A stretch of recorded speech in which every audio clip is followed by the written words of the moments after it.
Ülikool koolitunnis. Ligipääsu teadmistele annab sulle Tartu Ülikool.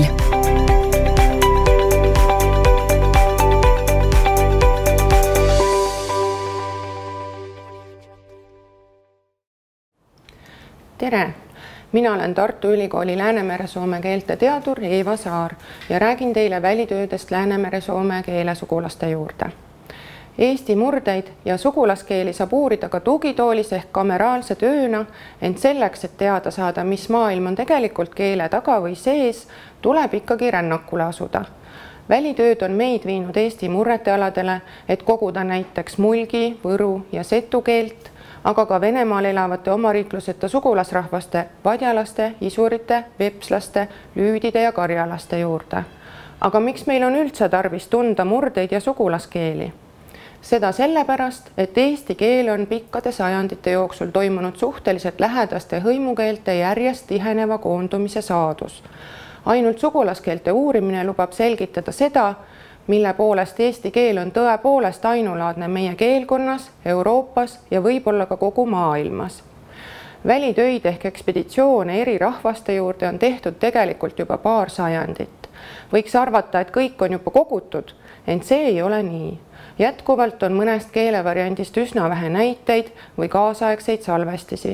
Jätkuvalt on uusi uurimisteemasid, näiteks koodivahetus, keelevahetus ja keele hääbumine, millele varem kogutud materjalid ei anna üheseid vastuseid. Võrreldes varasema ajaga on muutunud ka tehnilised võimalused. Meie käsutuses on parem audiotehnika, mis võimaldab kvaliteetsemaid salvestusi, mis on vajalikud näiteks foneetika uurimiseks.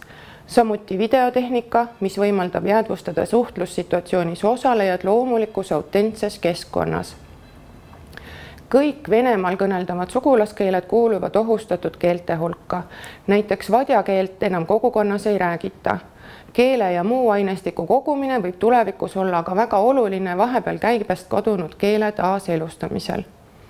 Meie eesmärgiks ongi salvestada omakeelsetes keskkondades vanemat põlvkonda veel nii palju kui võimalik, sest ükski keel ei ole olemuslikult abstraktne ega seisa lahus selles keeles avalduvast reaalsusest, kommetest, uskumustest, tavadest ega eluviisist. Välitööd laadokäärsete rahvaste juures on tõesti olukord, kus lapsepõlves loetud raamatute muinasjutumaailm muutub reaalsuseks. Seda oma lendavate lohedega, maja, vee, järve, sauna ja lauda isandate ja emandatega, kellega suhtlemine on normiks. Тоже самое, что спасибо. Какие? Мечан, тебя хозяин, ежандалы. Эмендажили, я лапшукай жили. Lapsukai тоже on metsas? Да. А у них как же было? Heillä on тоже oba. Kai. Kui meil on perehes, no kai heillä on kai. Keel on seega päris oma reaalses füüsilises keskkonnas.